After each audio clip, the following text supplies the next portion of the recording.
Alors, bonjour à toutes et à tous. Aujourd'hui, je vais vous présenter Marc Frachet, qui va d'ailleurs se présenter plutôt lui-même, que j'ai rencontré lors d'un événement qui n'avait rien à voir, organisé plutôt par un organisme, on va dire, de développement économique, qui va peut-être expliquer un petit peu mieux. Il avait trouvé que ces activités étaient super intéressantes et en particulier que ça pouvait intéresser les profs parce qu'il s'agit de lecture augmentée. On se demande souvent comment amener nos élèves à être plus volontiers lecteurs. Et j'ai trouvé que cette démarche de lecture augmentée pouvait être un super outil pour captiver les plus récalcitrants peut-être et recaptiver encore plus ceux qui aiment déjà la lecture. Bonjour Marc, est-ce que tu peux te présenter? Bonjour Muriel. Déjà, merci de m'accorder la possibilité de vous présenter mon travail, parce qu'en fait, c'est une passion. Moi, comme tout le monde, j'ai deux pieds.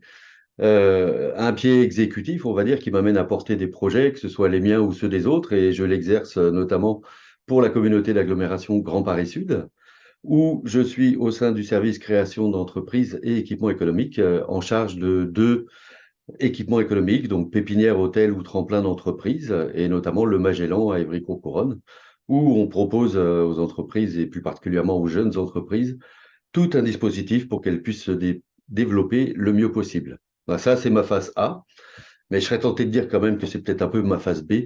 C'est mon pied exécutif, en fait, mais qui m'aide à développer, dans le fond, une passion. Si j'osais, je dirais presque que c'est une pathologie maîtrisée autant que possible. Puisque depuis tout petit, en fait, j'ai envie de raconter des histoires. Alors, pas uniquement pour justifier mes absences à l'école, hein, mais surtout par envie peut-être d'évasion, de divertissement, de divertir et autres. Et donc, je me suis lancé depuis bien longtemps déjà dans la création d'un univers de divertissement de nature science-fiction, fantastique, fantasy, qui s'appelle Incarnatis, et dont le socle éditorial, hein, pour utiliser un grand mot, est une trilogie de livres augmentés, c'est-à-dire des livres qui vont conjuguer les médias pour raconter l'histoire et prolonger l'immersion dans l'univers de l'aventure. Concrètement, j'avais pas l'argent pour faire le blockbuster que j'avais en tête, hein, parce que c'est un chouïa cher et c'est assez technique. Donc je me suis dit, voilà, je vais faire des livres différents, d'autant plus qu'à la base, je suis pas un grand lecteur. Alors, j'ai beaucoup travaillé l'écriture, bien entendu, et tout ce qu'il y a autour.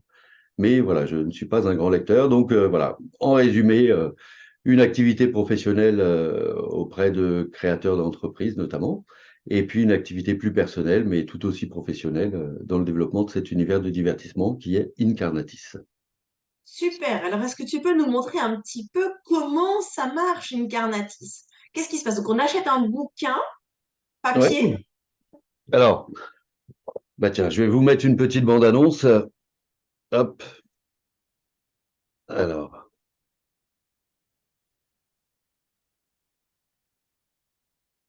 je vais vous partager l'écran. Alors, on a aujourd'hui, il y a une trilogie de romans augmentés qui existe, qui représente à peu près 12 ans de travail, de 2010 à fin 2021. Et cette trilogie, hop, j'arrive à reprendre la main. Voilà, on avait fait en 2016 une petite bande-annonce pour présenter le concept de lecture augmentée, qu'on n'appelait pas encore tout à fait à l'époque lecture augmentée à l'époque, parce que il a fallu de salon en salon trouver les mots pour expliquer ce qu'on faisait, parce qu'il n'y avait pas d'équivalent. Je vous laisse regarder.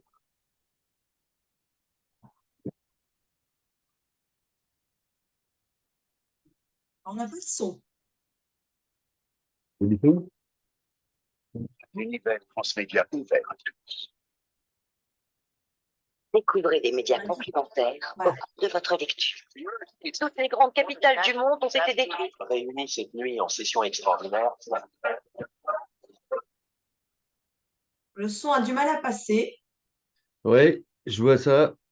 Ouais. Alors, On voit qu'effectivement, alors, c'est pas grave. Donc, on voit qu'effectivement, quand on est dans le bouquin, on peut flasher des QR codes qui exactement. envoient sur un certain nombre de médias, en fait.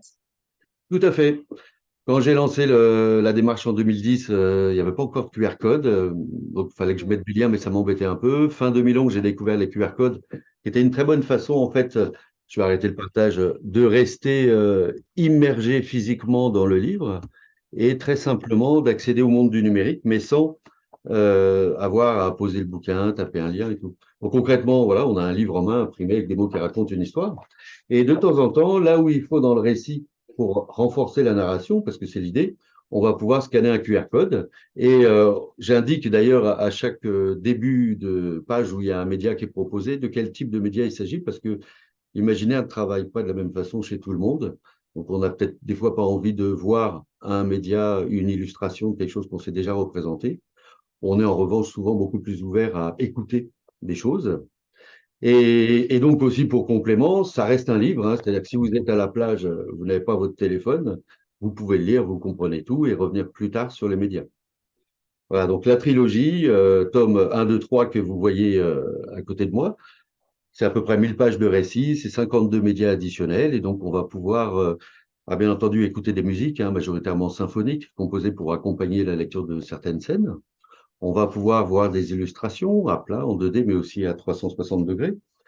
On va pouvoir manipuler quelques objets en réalité virtuelle avec son téléphone et aussi écouter beaucoup de récits et de scènes audio additionnelles, mis en musique ou en sound design et qui ont comme particularité d'être joués par des comédiens spécialisés dans le doublage. Et pas Ah, n'importe quel doublage, si je puis dire, puisque alors c'est pas de la mégalomanie, mais c'est parce que c'est des voix que j'adore, mais c'est très souvent, pour au moins une quinzaine d'entre eux, parce qu'il y a 22 voix en tout dans la trilogie, dont une bonne quinzaine qui sont en fait les voix françaises d'acteurs américains comme Morgan Freeman, pardon, ça c'est son le nom français de l'actrice, Eva Longoria, Meryl Streep, Harrison Ford, Samuel L. Jackson et plein d'autres. Et alors ça monte en puissance parce qu'on connaissait personne au départ, hein. Dans le premier volume, il y a 3 acteurs, 3 autres dans le second volume. Et puis dans le troisième, ça explose avec un volume un peu plus gros d'ailleurs, où il y a 21 voix en tout dans des médias audio qui aussi montent en intensité et en durée, puisque il y a même carrément une nouvelle lue sur 20 minutes, des scènes audio qui font 7, 8, 9, jusqu'à 18 minutes. Donc voilà un gros travail de production, plus de 3h30 d'audio pour alimenter cette trilogie qui est le socle éditorial d'un univers un petit peu plus large, donc à écouter aussi, bien entendu, à lire avec cette expérience de lecture augmentée, et aussi à jouer avec quelques expériences de jeu. Puisqu'en fait, tout ça est né dans le jeu de rôle, l'envie de faire, tout au moins, en 1987. Alors, s'il y a des amateurs de Stranger Things, ça pourra peut-être leur rappeler des choses. Mais voilà, à l'époque, j'ai découvert le jeu de rôle. Je me suis dit, waouh, c'est génial, on peut créer un monde, un univers et le faire vivre avec des personnages et des histoires. Et en bon ado, hein, j'avais 17 ans, je me suis lancé dans Refaire le monde et ça m'a pas quitté. Et donc aujourd'hui, ça se matérialise par tout ça. Alors là, on parlait que de la forme, hein, mais je vous ai pas dit de quoi ça cause dans les faits. En fait, voilà. alors, ce livre, ce roman, cette trilogie. Alors, en fait, Incarnatis, dans le fond, c'est une trame, un univers fictionnel alternatif qui va prendre racine dans la préhistoire, carrément, hein, à peu près vers moins 30 000, vers l'époque où les derniers Néandertals, on va dire, se font traquer par nos ancêtres Homo sapiens. Et ça va s'étirer jusque dans le futur, à l'époque de la trilogie, au 24e siècle sur Terre, et même moi j'ai déjà jusqu'au 25e siècle. Et on va globalement suivre l'affrontement de 2 sociétés secrètes, les djinns et l'Ordre Veritas, qui maîtrisent une forme de magie très puissante qui s'appelle la science arcanique. Quelque chose qui est dans les faits, on va dire, un phénomène naturel, hein, qui repose notamment sur l'idée d'énergie particulière liée à la Terre, à l'être humain, le ki, le chi, ou appelez ça la force si vous voulez aussi. L'énergie. Et surtout aussi la maîtrise de la réincarnation à travers une dimension de l'être humain qui nous est inconnue, qui s'appelle l'Istria, et qui est sa part réincarnée. Donc en plus du corps, de l'esprit, l'être humain est doté d'une Istria qui est la somme de ses souvenirs et qui peuvent parfois s'étaler sur plusieurs vies et donner une certaine longévité à des personnages qu'on va retrouver de manière récurrente dans l'univers Incarnatis. Et tout ça, aujourd'hui, avec l'existence, ça va être à découvrir à l'envers. C'est-à-dire qu'on va être sur Terre au 24e siècle dans un contexte science-fiction. Alors, c'est pas de la hard SF, hein, c'est vraiment, on est sur une Terre un peu C'est différente. abordable. Oui, C'est exactement. abordable par tout le monde. Exactement. Moi, j'ai vraiment pensé ça comme un blockbuster à voir au ciné en famille. Donc, ça va dès 10-12 ans et même on a des lecteurs et lectrices plus jeunes jusqu'à 112 ans. Et pour de vrai, j'ai discuté avec la doyenne, enfin identifié, Aurélie, 95 ans, qui a lu ça comme des livres, entre guillemets, normaux, et qui a adoré. Enfin bref.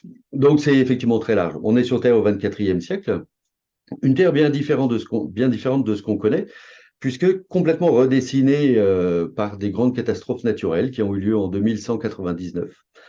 Grandes catastrophes naturelles totalement inexpliquées hein, par leur ampleur et leur durée, d'ailleurs qui sont restées dans l'histoire humaine sous le nom de lune sombre, près de 6 mois où on va prendre cher en gros, hein, et au sortir de ça, 80% de la biodiversité éradiquée, des continents complètement redessinés, et puis un monde post-apocalyptique, puis qui va petit à petit se redévelopper. Et on va déjà avoir des villes qui vont se recomposer sur la base des villes marines déjà existantes, donc qui vont créer une civilisation sous l'eau qui s'appelle les domas, donc des grands dômes de vérité. En même temps que je parle d'ailleurs, je pourrais vous raconter tout ça avec des images, mais je vous invite à voir les bandes annonces et tout, hein. Vous verrez plein de choses. Donc, sous les eaux, les domas, qui, elles, vont être très proches de la nature, qui vont cultiver les algues, qui sont devenues une des principales ressources de l'époque. Et pour arriver à faire ça mieux, en fait, ils vont modifier un petit peu l'espèce humaine en créant l'Homo aquaticus. Alors, c'est pas des hommes-poissons, hein, mais des gens comme vous et moi, peut-être avec la peau légèrement plus grise, mais surtout une capacité d'apnée en effort beaucoup plus grande, une vision claire dans l'eau, et eux, ils vont cultiver les algues. À la surface, on va avoir des gens vont se dire, bon, nous, déjà, on n'a pas forcément envie de vivre sous les eaux, donc ils vont créer des villes énormes, qu'ils vont appeler des techs, des montagnes, hein, et ils vont petit à petit avoir l'idée de retrouver la connaissance perdue au cours des grandes catastrophes et de la partager dans on va dire, un Internet de l'époque qui s'appelle les réseaux de savoir, auxquels ils vont accéder dans un premier temps par des combinaisons sensorielles, mais bon, ça a ses limites. Et puis un jour, ils se sont dit, tiens, on va utiliser les expériences de mort imminente. Alors, je ne sais pas si ça vous parle. L'idée que quand le corps est victime d'une mort clinique, arrêt du corps au bout d'un moment, du cœur, l'esprit peut se désolidariser, voir la scène de haut, peut-être on essaie de le réanimer, certains voient un tunnel avec de la lumière au bout et tout. En anglais, c'est Near Death Experience. Ouais, NDE, yes. Et donc, des gens sont revenus de ça hein, pour Oui. l'expliquer. C'est rapporté ça depuis des milliers d'années, mais aujourd'hui, on peut en parler sans se faire brûler, hein. Et les Tekken, ils se sont dit, tiens, on va utiliser ce moment où l'esprit se détache du corps pour l'attraper et l'envoyer sur un réseau bioélectronique qui s'appelle les réseaux de savoir et auquel ils vont accéder par des corporations contrôlées.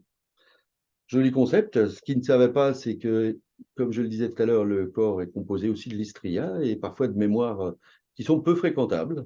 Donc, on va dire qu'ils vont venir un peu troubler le système et progressivement, l'idéal de connaissances partagées qui animait les Tekken va virer au technofascisme. Et en 2375 va s'installer ce régime et 10 ans plus tard, donc près de 2 siècles après les grandes catastrophes, donc on n'est plus dans un contexte post-apocalyptique, on va suivre dans la trilogie les aventures d'un jeune homme qui s'appelle Yarel, qu'on découvre il a une douzaine d'années. Ils font du commerce avec ses parents sur un aéroplaneur, tout baigne, hein, ou presque. Parce que Yarel, comme pas mal de gens depuis les grandes catastrophes qui ont remodelé les continents 2 siècles auparavant, il a des souvenirs qui ne sont pas les siens. Mais bon, ils gèrent autant que possible. Puis un jour, ils vont croiser quelqu'un qui s'appelle Taranex, que je ne vous conseille pas de rencontrer pour de vrai, hein, chef du technofascisme sur Terre au 24e siècle.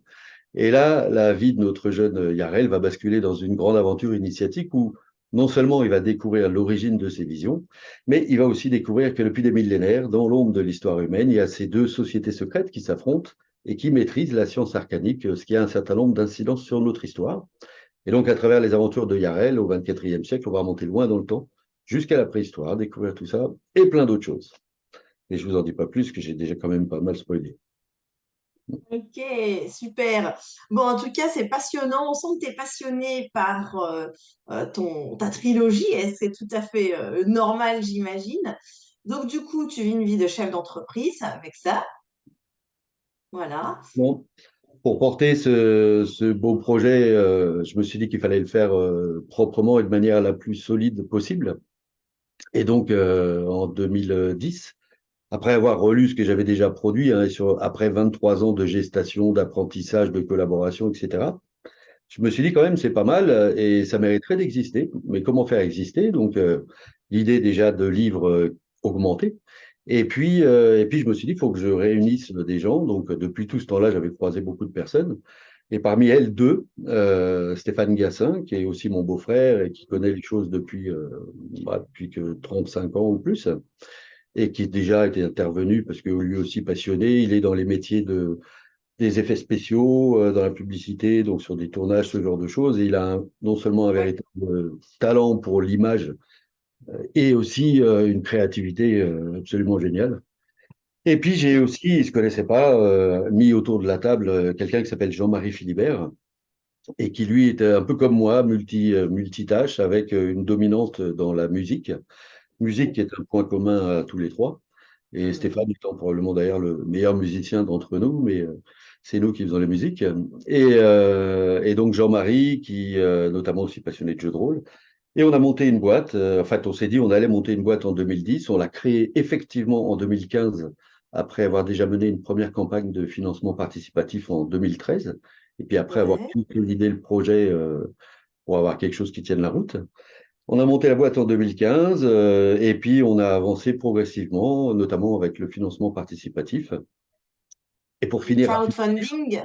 yes, crowdfunding en français Ouais. d'aujourd'hui, Et oui. qui est assez génial, hein. Moi, j'ai découvert ça en 2012. Euh, alors, c'était pas la fin du monde, 2012, hein, bien au contraire. Et là, je me suis dit, c'est super parce que ça fait, allez, 25 ans que je saoule mon entourage, que je rencontre des gens et que quand je leur explique ce que j'ai envie de faire, qui longtemps a été un objet artistique non identifié, hein, on me regardait parfois bizarrement. Là, je me suis dit, parce que je suis allé voir des professionnels aussi, hein, éditeurs et tout, mais inconnus, choses complexes, innovantes, ça sort des clous, on les sort de leur cœur de métier, donc au mieux, ils vous ignorent, sinon ils vous parlent de haut, quoi. Donc au bout d'un moment, je me suis dit, bon, plutôt que d'essayer de convaincre que c'est bien ce qu'on fait, ben, on va le faire. Donc on s'est lancé dans cette belle aventure. Et c'est une belle aventure, mais particulièrement compliquée, puisque on a commencé, alors si j'illustre en termes de chiffres, de résultats de l'entreprise, la première année en 2015, enfin premier bilan, ambiance moins 14 000 de résultats. Après, on est monté progressivement jusqu'en 2019, où là, on arrivait à l'équilibre, à force de faire des salons et plein de choses et tout. Et puis le Covid est arrivé, 2 ans d'arrêt de salon qui étaient les endroits où on vendait des livres majoritairement, et surtout décès de Jean-Marie Philibert, ce qui a été un choc à plein d'égards, hein, parce que ça faisait 10 ans qu'on bossait ensemble tous les jours sur le sujet. Et donc voilà, il a fallu se relever de tout ça, finir la trilogie. Les pertes accumulées en termes d'entreprise font qu'aujourd'hui, légalement, je suis obligé de clore cette entreprise. Et aujourd'hui, au moment où je vous parle, en pleine réflexion justement sur comment repartir, parce qu'il faut tenir compte de toute l'expérience. Alors déjà, ne pas culpabiliser, j'ai pas réussi, machin et tout. On peut dire c'est un échec, mais l'échec, il fait partie de la réussite à mon sens, hein. Ça, c'est clair. Et puis, je vous donne pas tout le détail, mais je le dis rarement au premier entretien, mais j'ai fait 14 établissements scolaires, hein. Mhm. J'ai eu un parcours particulièrement difficile parce que, voilà, comme vous voyez, j'ai un profil un peu différent et qui rentre pas forcément dans le moule scolaire, en tout cas à l'époque, qui rentrait pas dedans. Et donc, l'entreprise et l'entrepreneuriat, c'est clair, c'est pas un long fleuve tranquille, mais c'est derrière, Absolument. voilà, l'idée de donner vie à son rêve, et ça n'a pas de prix. Ça n'a pas de Ouais, prix, mais ouais. il faut le faire sans se dévoyer, ni se ruiner la santé. Enfin voilà, il faut faire aussi attention à soi. Un très bon témoignage, je trouve d'ailleurs très authentique, parce que moi-même qui suis sur ce parcours de l'entrepreneuriat, il y a des hauts, il y a des bas. Il faut savoir euh, considérer d'ailleurs les moments difficiles, non pas comme des échecs, mais comme des obligations de se recentrer ou de se repositionner ou de se réinventer encore. Et c'est OK, ça fait partie du parcours et c'est chouette. Mais ça renforce, hein, en plus, hein. C'est Ouais, Nietzsche, je crois, qui disait, hein, tout ce qui ne vous tue pas vous rend plus fort. exactement. Et d'ailleurs, une petite anecdote rigolote, puisque comme je fais pas mal de salons, puis je raconte ma vie, hein, comme ça, souvent. Une fois, j'avais un gamin de 12 13 ans qui me dit, mais en fait, tu avais 17 ans, tu voulais vivre de ton art et tout, et t'as pas réussi. C'est un échec.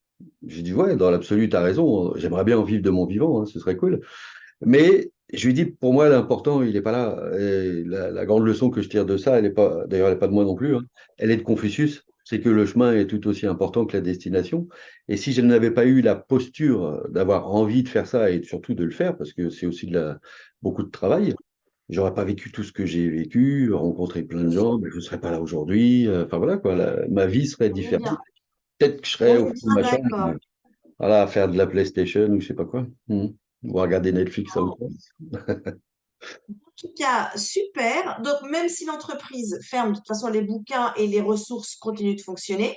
C'est une renaissance, oui, bien entendu. Alors oui, à propos des livres, donc techniquement, ils sont référencés comme tous les livres sur Electre et tout. On peut entrer n'importe où on vend des livres.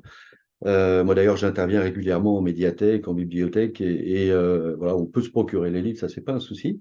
Je vais bien entendu assurer la continuité de ça, puisque en fait, moi je vois ça comme une mutation, et pour moi l'idée de fond est de faire en fait venir de nouveaux acteurs dans cette aventure pour qu'on soit capable de franchir ensemble une nouvelle étape parce qu'on sent qu'il se passe beaucoup de choses. On a quand même, pour info, vendu enfin, on doit avoir dans les 6000 tomes 1 dans la nature, quand même, qui sont partis.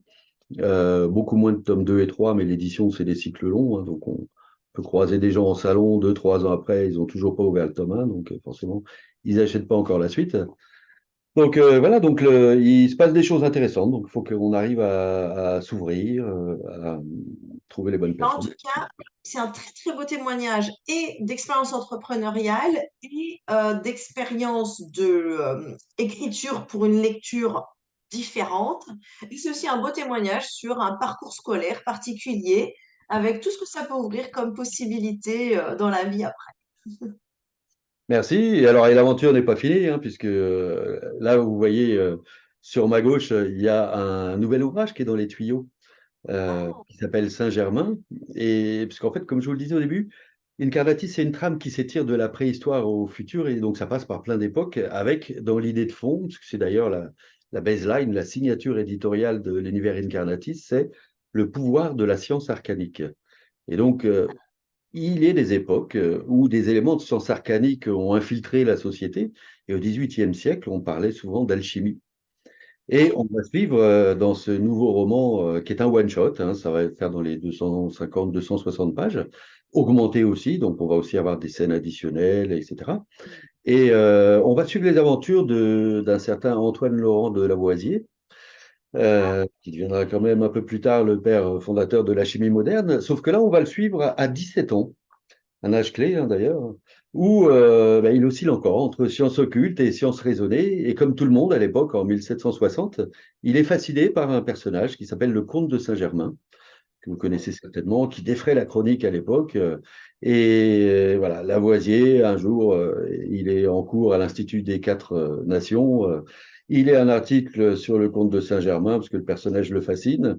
Il se fait choper par Diderot qui donnait le cours. Et Lavoisier, piqué au vif, se met au défi de prouver que Saint-Germain est bien un alchimiste. Et donc, il va partir enquêter sur lui. Chemin faisant, il va faire équipe avec Diderot. Il va se passer plein de choses, je ne vous dis pas quoi. Mais voilà, ambiance, cap, épée, sarbacane et éprouvette sur fond d'alchimie. Et une histoire à paraître je pense, premier trimestre 2024 et qui, comme d'ailleurs ses grands frères, fait l'objet actuellement d'une campagne de financement participatif sur Ulule, là où on a fait nos précédentes campagnes. Et ce qui est pour nous nécessaire pour pouvoir financer le surcoût de l'augmentation des livres. Donc là, on cherche 14 000 euros pour pouvoir enregistrer les comédiens, payer le studio, l'illustration, l'impression, enfin, tout ce qui va avec, la composition, etc.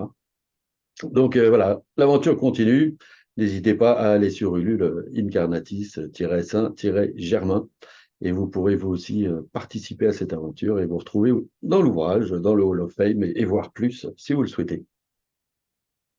en tout cas, merci vraiment. C'est un beau, je trouve que c'est un très beau témoignage parce que ça montre en fait une passion qui va au-delà de tout et qui permet de se lancer dans des aventures parfois un peu folles et où les échecs sont en fait des rebondissements et des ouvertures vers autre chose, vers un plus, vers un mieux, vers un différent. Et c'est comme ça que ça doit être considéré. Donc, bravo pour ce parcours. Merci. Merci pour cette présentation de la lecture augmentée. Je pense que c'est quelque chose qui est peu connu et qui gagne à être vraiment connu parce qu'il y a plein d'élèves qui pourraient se rapprocher à la lecture par ce biais-là. C'est un deuxième effet qui se coule, hein, effectivement. On s'en est aperçu d'ailleurs avant même la sortie du premier ouvrage. Le premier livre, Le Thomas, est sorti en 2016 et fin 2015, la ville de Saint-Quentin-Fallavier nous a contactés pour nous demander une exposition. Franchement, ça nous a étonnés. Et ils cherchaient un thème dans le domaine de la littérature fantastique sur quelque chose d'interactif. Ils ont fait des dizaines et des dizaines de projets, ils se sont arrêtés sur Incarnatis, et donc on a créé une exposition qui aujourd'hui existe, a été mise à jour et qui peut être présentée en différents endroits. Donc il y a 10 planches qui expliquent ce qu'est la lecture augmentée, la démarche qu'on a suivie, comment ça fonctionne, et puis cette idée d'univers on dit transmédia aujourd'hui, ce qui est assez moche comme terme d'ailleurs, mais enfin c'est Ouais. l'idée d'univers multi-support qui vont Et se... cette présentation, elle existe quelque part, alors. Oui, tout à fait. Il y a... Alors, le mieux, en fait, si vous voulez plus d'infos, vous allez sur le site incarnatis.com, INCRNATIS. Moi, j'imagine que tu mettras tous les liens en commentaire. Là, c'est le portail, en fait, donc ça mène vers plein de choses. Et il y a notamment une rubrique Incarnatis Academy, dans laquelle vous pourrez trouver pas mal de choses qui ont déjà été faites. Et c'est là où c'est assez étonnant, d'ailleurs, c'est que ça va d'enfants de CM1, CM2 d'une classe de la région d'Angers qui ont travaillé parce que la maîtresse avait lu la trilogie, avait trouvé ça super. Et en fait, elle a fait bosser ses élèves sur la Terre dans 300 ans. Et à un salon où je suis allé à Angers en début d'année, je l'ai vu arriver le dimanche matin avec une pile de 25 dessins et au dos 25 histoires imaginées par les élèves. Et ils sont venus me remettre ça. C'est génial. Et on en a fait un livre photo que vous pourrez voir dans la page Incarnatis slash Académie, alors Académie à l'américaine, hein, avec un Y. Et donc voilà, donc ça va de cet âge-là jusqu'à, en début d'année aussi, j'ai eu l'occasion d'intervenir face à une cinquantaine d'élèves en bachelor Internet et médias, parce que leur professeur avait utilisé Incarnatis dans sa conférence de clôture sur le transmédia, mais il ne savait pas que c'était moi l'auteur, puis on s'est rendu compte qu'on était collègues. Et du coup, il m'a dit, bah tiens, viens, écoute, si tu veux, présenter ça. Ce que j'ai fait avec grand plaisir. En 2018, il y a eu un séminaire d'idéation de 2 jours à l'Université de Valenciennes, dans un Master 2 aussi dédié au transmédia. Enfin voilà, vous verrez, il y a pas mal d'expériences qui ont déjà été faites. Et là, l'exposition qui était présentée pendant un mois, au mois d'octobre, qui est le mois de l'imaginaire, à la médiathèque de Savigny-le-Temple. Donc voilà, où je suis aussi intervenu, on a fait une partie de jeu de rôle, il y a aussi un mini-jeu en réalité virtuelle, qui sont aussi des façons d'aller chercher le public, et plus particulièrement le jeune public, pour les mettre dans cet univers, et pourquoi pas les emmener à la lecture augmentée. On a aussi un petit escape game audio, 6 à 8 minutes de jeu niveau CN2, principe très simple, hein, je vous le montre vite fait, mais vous pourrez voir tout ça sur le site. On a une image, Ouais. donc une image voilà, toute simple. Et le principe, c'est qu'on va charger une application qui s'appelle Spoken Adventures, qui est une application d'histoire audio interactive, qui est issue d'ailleurs d'un partenariat avec un ancien collègue qui est parti s'installer au Québec, qui a développé cette application. Et ça fait 20 ans qu'on ne s'était pas perdu de vue, puis qu'on se disait, tiens, il faudrait qu'on fasse un truc sur Incarnatis et tout.